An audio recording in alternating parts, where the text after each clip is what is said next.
하나님께 영광의 박수 올려드리겠습니다. 자, 우리 좌우에 계신 분들 한번 인사하시겠습니다. 묵은 땅을 기경하십시오. 한번 말씀해 주시겠습니까? 네, 오늘도 예배로 또 말씀으로 우리의 단단하게 굳어져 있는 마음의 땅들이 갈아 엎어지고 또 하나님의 은혜를 받게 되는 일들이 우리 성도님들 가운데, 우리 여러분의 삶 가운데 일어나기를 예수님의 이름으로 축복합니다. 1736년 대서양을 지나던 배가 큰 폭풍을 만났습니다. 그 배는 미국으로 선교하러 가던 32살의 영국 목사 존 웨슬리가 타고 있었습니다. 훗날 감리 교회를 세우게 되는 바로 이제 그 사람이죠. 폭풍은 며칠째 계속되었고 마침내 거대한 파도가 큰 돛을 찢고 갑판 위로 바닷물이 쏟아져 들어왔습니다. 배 안에 승객들이 비명을 지르기 시작했습니다.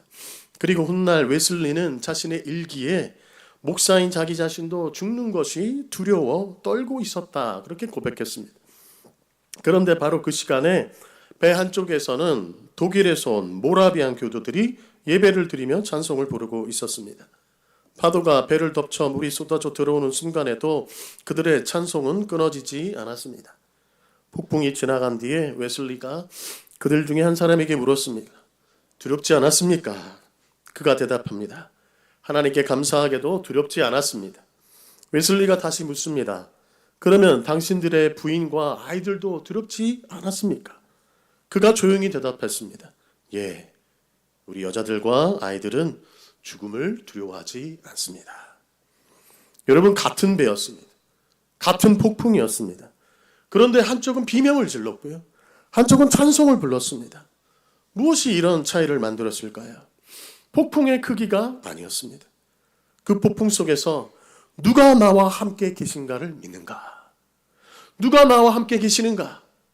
그것을 믿느냐 안 믿느냐, 그 차이였습니다. 이날의 부끄러움은요, 웨슬리의 마음에 깊이 새겨졌고 2년 뒤에 그가 참된 회심에 이르는 출발점이 되었다고 합니다. 여러분, 오늘 본문에도 폭풍을 만난 사람들이 있습니다. 캄캄한 밤바다에서 비명을 지르던 예수님의 제자들입니다. 그런데 이 이야기의 끝에서 이들은 배 안에 엎드려 예배를 드립니다. 하나님께 경배합니다. 비명이 예배로 바뀐 것입니다. 그 사이에 무슨 일이 있었는지 오늘 세 가지로 우리 말씀을 한번 좀 살펴보도록 하겠습니다. 자, 첫 번째로 저를 한번 따라 하시겠습니다. 주님은 풍랑 속에 있는 우리를 잊지 않으십니다. 아멘. 주님은 풍랑 속에 있는 우리를 잊지 않으십니다. 먼저 22절을 보시면 흥미로운 단어가 하나 보이는데요.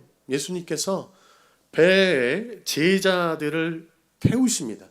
자, 그런데 어떻게 태우시냐면 재촉하사. 제자들이 배를 타는 이유가 예수님께서 재촉하셔서 명령하셨기 때문이었다라는 겁니다. 다시 말씀드려서 제자들은 예수님께 순종했기 때문에 오늘 고난을 겪게 되는 겁니다. 밤바다 한가운데 있게 되는 겁니다. 이 사실이 왜 중요하냐면요, 우리는 흔히 이런 생각을 합니다. 내가 뭘 잘못해서, 나한테 죄가 많아서 이런 어려움이 왔나 보다. 정말로 믿음 좋으신 분들도요, 그런 생각을 하곤 하십니다. 물론 우리의 죄나 잘못이 고난을 부를 때도 있습니다. 그러나 오늘 본문의 풍랑은요, 불순종의 결과가 아니라 순종의 길에서 만난 풍랑이었다라는 겁니다. 예수님을 잘 믿어도, 잘 믿기 때문에 고난을 만날 수 있다라는 것이죠. 풍랑을 만날 수 있다라는 겁니다. 그 대표적인 케이스가 어떤 케이스입니까? 우리 예수님입니다. 우리 예수님은요, 죄를 짓지 않으셨습니다. 온전히 하나님께 순종하셨는데 십자가를 지셨습니다. 십자가를 지심으로 너무나 큰 고난을 당하셨지만 모든 인류를 구원하시게 되었다. 하나님을 잘 믿어도 순종해도 우리 삶 가운데 고난이 닥칠 수 있다라는 것입니다. 이제 막 믿음을 가지기 시작하는 분들 꼭 기억하셨으면 좋겠습니다. 예수님을 믿는다라는 것은 풍랑이 없는 인생을 약속받는 것이 아니라 풍랑 속에서도 혼자가 아니라는 것을 약속받는 것입니다. 얼마 전에 개그우먼 정선희 씨가 하는 간증을 한 이틀 전에 본 것 같습니다. 우연히 그분이 뭐라고 얘기하시냐면 아시는 분들은 아시지만 예전에 남편분이 스스로 생을 마감하는 그런 충격적인 사건이 있었었죠. 저는 그때의 뉴스가 아직도 기억이 납니다. 자동차와 그 안에서 연탄불을 켜고 충격적인 사건이 있었었는데 그것을 이제 예수님을 믿고 나면서 이겨내는 그 과정들, 그런 과정 가운데 그분이 구체적으로 얘기하지 않지만 간증을 하시는데 자신이 예수님을 믿고 나서 그러한 모든 것에서 완전히 자유케 되었다. 그런 얘기는 사실 정직하게 못하겠다. 그런 얘기를 하시더라고요.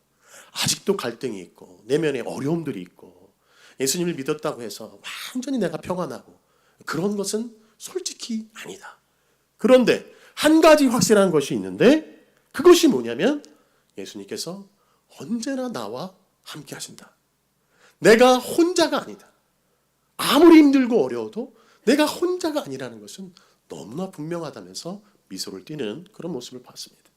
그러면서 아마 경험하신 분들은 다 아실 겁니다. 사랑하는 성도님 여러분, 우리가 예수님을 믿는다라는 거 고난이 없는 인생을 약속받는 것이 아니라 여러 어려움 가운데서 혼자가 아니라는 것을 약속받는 것이다. 기억하실 수 있기를 바랍니다. 자, 그렇다면요, 제자들이 얼마나 오랫동안 고생했을까요? 본문을 보시면 그 시간을 알려주는데 23절을 보면 저물매라는 단어가 나옵니다. 해질 무렵에 배가 떠났다라는 것이죠. 자, 그리고 25절을 보시면요, 예수님께서 밤 사경에 오셨다 그렇게 이야기합니다. 당시 로마 사람들은요 밤을 네등분했습니다. 사경은요 그 마지막 부분 몇 시냐면요 새벽 3시부터 6시까지 사이를 가리킵니다. 그러니까 제자들이 대충 생각해보면 오후 6시부터 새벽 3시까지 또는 6시까지 고생했다라는 겁니다. 계속해서 그 어둠 속에서 노를 젓고 있었다라는 것이죠. 갈릴리 바다는 주변 산골짜기에서 바람이 갑자기 쏟아져 내려오기로 유명한 곳입니다. 그 배에서 평생 그 바다에서 고기를 잡던 베드로 같은 전문적인 어부들이 그 배에 다 타고 있었었는데 그런 사람들이 9시간을 저어도 건너지 못했다. 그 밤이 얼마나 힘겨운 밤이었는지를 우리가 짐작할 수 있는 것이죠. 자, 그렇다면 그 시간 동안에 우리 예수님은 어디에 계셨을까요? 23절을 보시면 제자들과 함께 계시지 않고 산에서 홀로 기도하고 계셨습니다. 제자들의 입장에서는 어땠을까요? 제자들이 지금 너무 고생하고 있는데 예수님이 계시지를 않습니다. 예수님이 뭘 하시는지를 모릅니다. 그러면 생각하겠죠. 주님이 우리를 잊으셨나? 그러나 같은 사건을 기록하고 있는 마가복음 6장 48절을 보면 예수님께서 제자들이 힘겹게 노젓는 것을 보셨다라고 이야기합니다. 그리고 오셨습니다. 예수님께서 제자들이 고생하고 있는 것을 보시고 사경에 오신 겁니다. 우리 예수님 제자들을 잊은 것이 아닙니다. 그들을 위해서 기도하고 계셨고요. 보고 계셨습니다. 그리고 가장 어둡고 힘들고 지친 그 시간에 우리 주님이 제자들을 찾아오신 것입니다.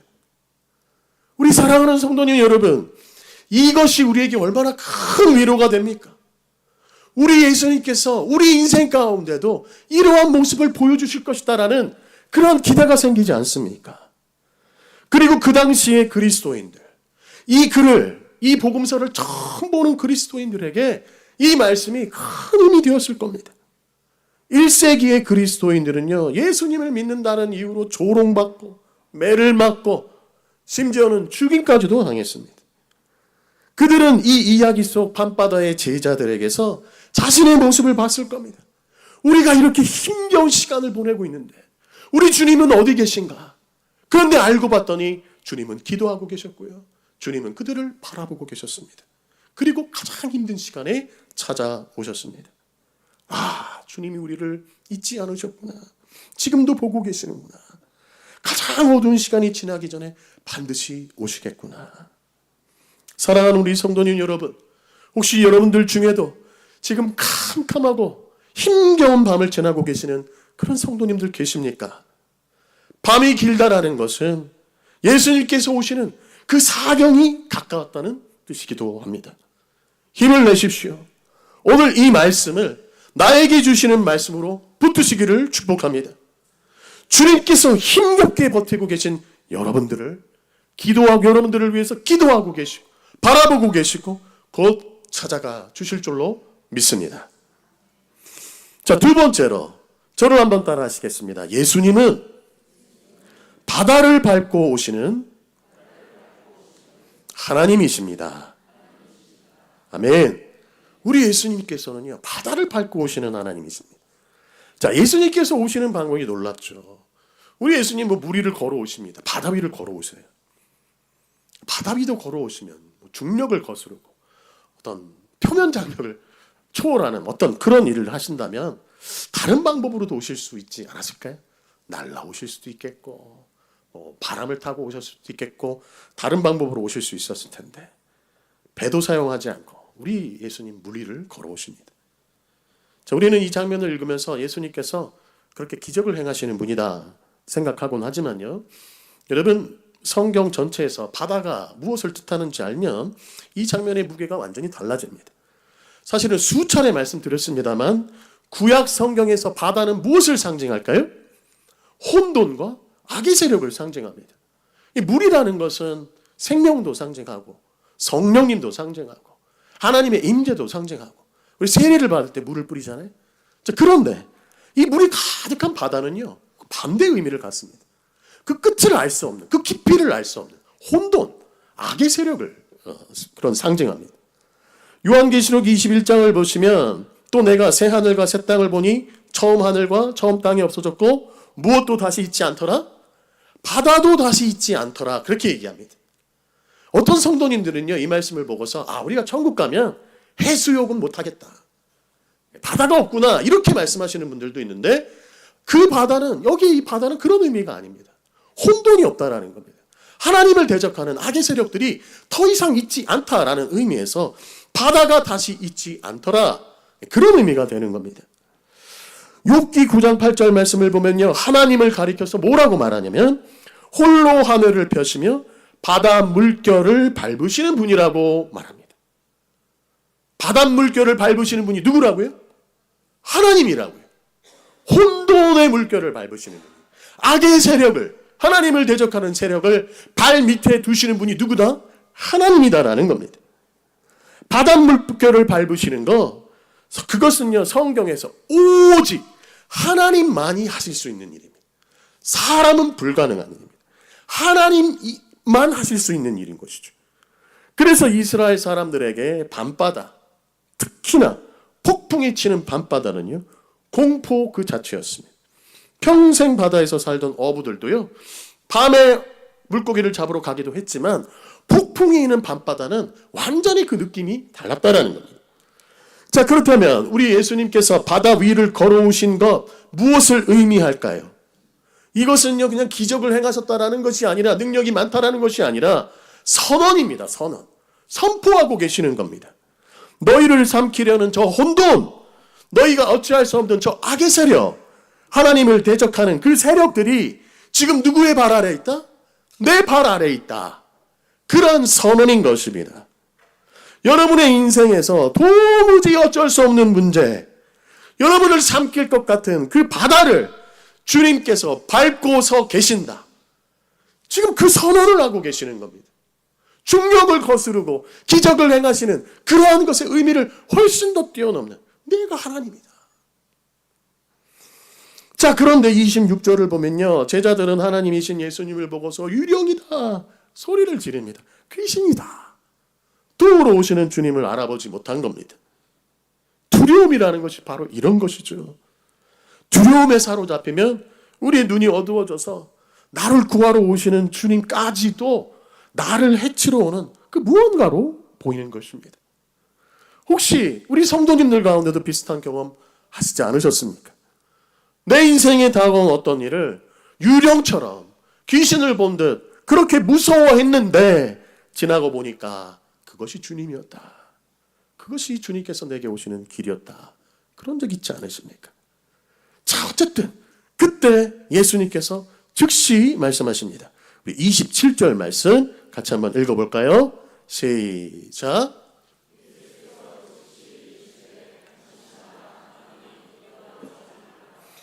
아멘. 귀신인 줄 알고 유령인 줄 알고 소리 지를 제자들을 향해서 즉시 말씀하십니다. 뭐라고 하십니까? 안심하라. 나니 두려워하지 말라. 여러분, 너무나 짧은 세 마디인데요, 한마디 한마디가 다 의미가 있고요, 참 중요합니다. 자, 먼저 안심하라. 안심하라라는 이 말의 원래 원어의 뜻은요, 용기를 내라, 이런 말입니다. 안심하라. 나니까 마음 편히 가죠. 그런 어떤 부드러운 위로의 말이 아니라 겁에 질려서 완전히 주저앉은 사람을 일으켜 세우는, 용기를 내, 힘을 내서 일어나, 그러한 명령어인 것입니다. 지금 우리 예수님께서는요, 제자들의 어깨를 그냥 두들기면서 안심해, 괜찮아, 그런 말씀을 하시는 것이 아니라 주저앉은 그들을, 인생의 풍랑 가운데 주저앉은 그들을 일으켜 세우고 있는 것입니다. 자, 두 번째 말씀, 나니. 이 말씀은요, 헬라어로 에고 에임이라고 합니다. 아마 아시는 분도 많이 있을 겁니다. 직역하면요, 나다, 나는 있다, 뭐 그런 겁니다. 영어로 하면 I am, 이런 거죠.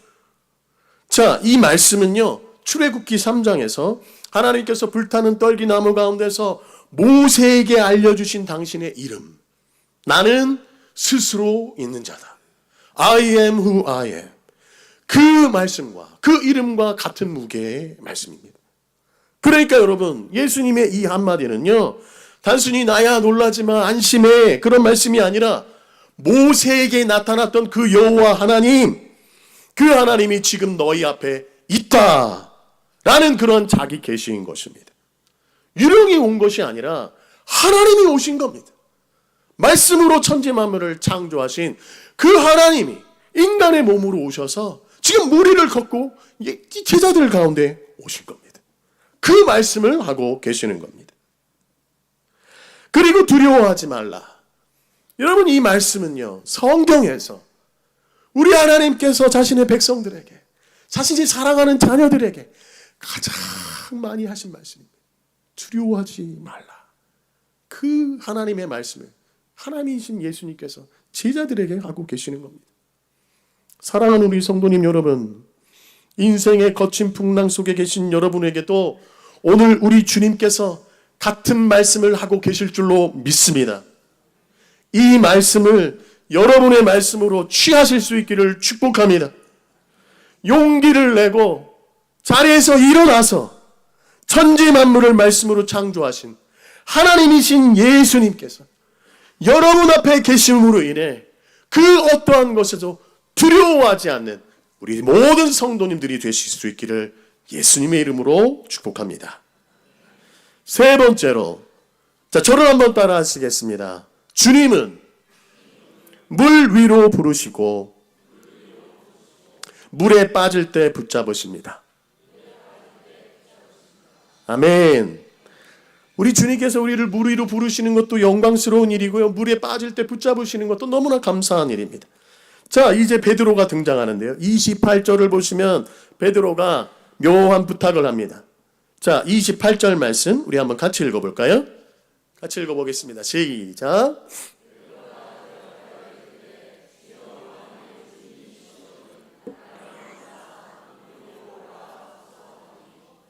아멘.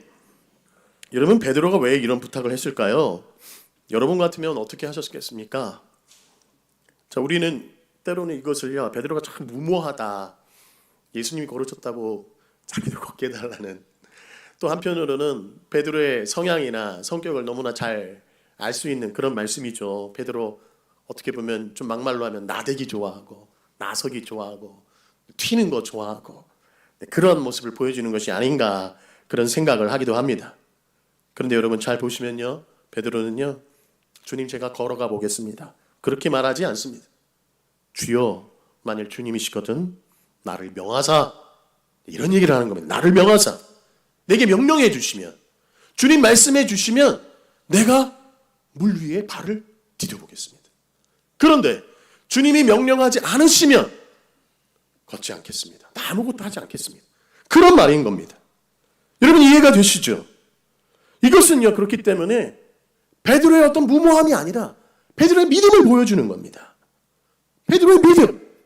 주님 말씀하시면, 주님이 명령하시면 그 말씀에 힘입어서 내가 물 위더라도 발을 내디뎌 보겠습니다.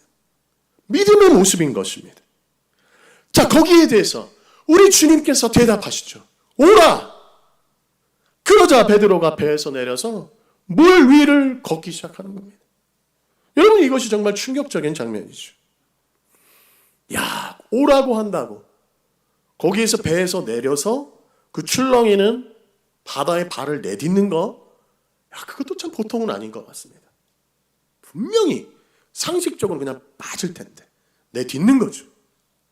자, 그런데 더 중요한 것은 여러분, 바다를 밟는 것 누구만 가능하다고 말씀드렸습니까? 하나님만 가능하니. 바다는 하나님만 밟을 수 있는 곳입니다. 하나님만이 하실 수 있는 일입니다. 그런데 우리 주님께서 그 일을 베드로에게도 하게 하시는 겁니다. 놀라운 일이죠. 여기에 우리를 향한 메시지가 있습니다. 우리 주님께서는요, 하나님이시니까 혼자서만 바다를 밟으시는 분이 아니라 당신을 따르는 사람들도, 당신을 믿는 백성들도, 여러분들도 그 바다를 밟게 하시는 분이다 라는 것입니다. 악의 세력을 이기신 주님의 승리에 우리를 참여하게 하시는 것입니다. 할렐루야! 이 놀라운 일 아닙니까, 여러분? 제가 이 말씀을 생각하면서 내년도 표회 중에 후보로 삼아야 되겠다. 제가 묵상하면 묵상할수록 그런 생각을 하게 됩니다. 가로로 그림을 그려놓고 지금 생각은 그렇습니다. 3등분을 해서 바다가 3분의 2까지 차 있고 그 바다에는 수많은 악의 세력들이 드글드글한 거죠. 그리고 그 바다 위에 예수님이 빛으로 싹 계시고, 그리고 배가 있고, 그 배에서 내린 베드로가 주님께 시선을 고정하고 바다 위를 걸어가고 있는, 악의 세력을 밟고 있는, 하나님의 대적하고 있는 그러한 세력들을 밟고 있는 그러한 모습을 포스터로 그리면 좋겠다, 이런 생각을 하게 됩니다. 그런데 배 위에는 11명의 제자들이 있는 것이 아니라 모두 그 제자들이 다 나와 있는 것. 우리 성도님들이 다 바다 위에 서서 예수님께 시선을 고정하고 악의 세력을 밟고 있는 그러한 모습을 상상하게 됩니다. 우리 사랑하는 성도님 여러분, 우리 주님 혼자서만 바다를 밟으시는 분이 아니라 여러분들도 바다를 밟게 하시는 그러한 분이시라는 것을, 악의 세력에 승리하는데 여러분이 동참하기를 원하신다라는 것을 여러분 믿으실 수 있기를 바랍니다. 그 주인공이 되실 수 있기를 축복합니다. 자, 그런데 30절에서 상황이 바뀝니다. 베드로가 바다를 보고 바람을 보고 무서워하자 빠져 들어가는 겁니다. 무리를 잘 걷던 사람이 왜 갑자기 가라앉을까요? 바람이 더 세진 것이 아닙니다. 바람은요, 처음부터 불고 있었습니다. 달라진 것은 하나, 시선이죠, 시선. 주님을 바라볼 때는 걸을 수 있었는데 바람을 바라보자 가라앉기 시작하는 것입니다. 여러분, 이게 우리에게 어떤 메시지를 줍니까? 믿음의 문제는 결국에는 시선의 문제다라는 겁니다. 문제가 없어서 우리가 서 있는 것이 아니라, 풍랑이 없어서 서 있는 것이 아니라, 문제보다 크신, 풍랑보다 크신 주님을 바라보기 때문에 바다 위에도 서 있을 수가 있다. 믿음이라는 것은 결국에는 우리의 시선의 문제다라는 것이죠. 바닷속으로 가라앉던 베드로가 외칩니다. 주여 나를 구원하소서. 여러분, 성경에서 가장 짧은 기도 가운데 하나죠. 물에 빠진 사람 길게 기도할 수 없습니다. 구체적으로 기도할 수도 없습니다.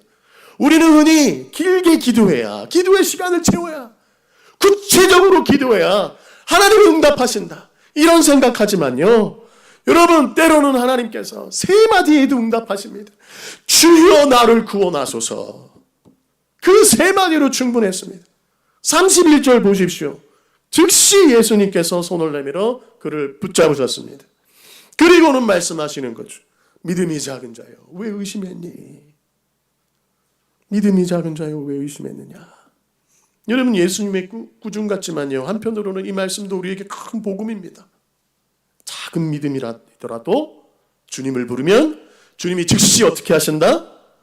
붙잡으신다. 구원하신다. 여러분, 우리에게 얼마나 큰 복음입니까? 내 믿음이 늘 작은 것 같은데, 내 믿음이 늘 약한 것 같은데, 그래서 맨날 염려가 되고 걱정이 되는데, 걱정하지 말고 순간순간 주여 나를 구원하소서, 주여 나를 불쌍히 여기소서, 그렇게 기도하면 우리 주님 손 내밀어 잡아주신다. 주님, 여러분 이 약속을 붙들고 나가시기를 축복합니다. 구체적으로 기도할 때도 있지만, 길게 기도해야 될 때도 있지만, 주여 나를 구원하소서, 순간순간 그렇게 주님 의지하는 우리 성도님들 되시기를 예수님의 이름으로 축복합니다. 마지막으로 한 가지만 더 보겠습니다. 그날 배 안에 11명의 제자가 더 있었습니다. 여러분, 그들은 물에 빠지지도 않았고요, 옷도 젖지 않았습니다. 그러나 물 위를 걸어본 사람도, 물 위를 걷다가 가라앉아 본 사람도, 물 위에 계신 주님의 손에 붙잡혀 본 사람도 오직 한 사람, 베드로 한 사람이었습니다. 무모해 보이는 베드로 단 한 사람, 믿음의 모험을 한 사람, 그 단 한 사람, 특별한 체험을 했습니다. 여러분 기억하십시오. 배 안이 안전해 보이지만 주님의 손을 경험하는 자리는요, 거의 언제나 배 밖입니다. 풍랑이 있는 배 밖이라는 것을 기억하시길 바랍니다. 그리고 32절 33절 예수님께서 배에 오르시자 바람이 그치고 제자들이 엎드려서 고백합니다. 진실로 하나님의 아들이로소이다. 마태복음에서 제자들의 입으로 나온 첫 번째 신앙 고백이자 예배였던 것입니다. 얼마나 중요한 고백입니까? 그런데 그 고백은 잔잔한 바다가 아니라, 평온한 바다가 아니라, 풍랑이 있는 바다, 어두운 바다, 나를 삼킬 것 같은 바다, 그 험한 바다 한복판에서 태어났음을 우리 성도님들 마음에 새길 수 있기를 예수님의 이름으로 축복합니다. 말씀을 정리합니다. 오늘 우리는 1세기 성도들처럼 목숨을 위협받는 그런 박해 속에서 살고 있지 않습니다. 그러나 우리에게는 또 다른 위협적인 바다가 있습니다. 겉으로는 잔잔한 바다, 안락함의 바다, 풍요함의 바다, 분주함이라는 바다, 이 정도면 됐다라는 익숙함의 바다, 은퇴의 바다입니다.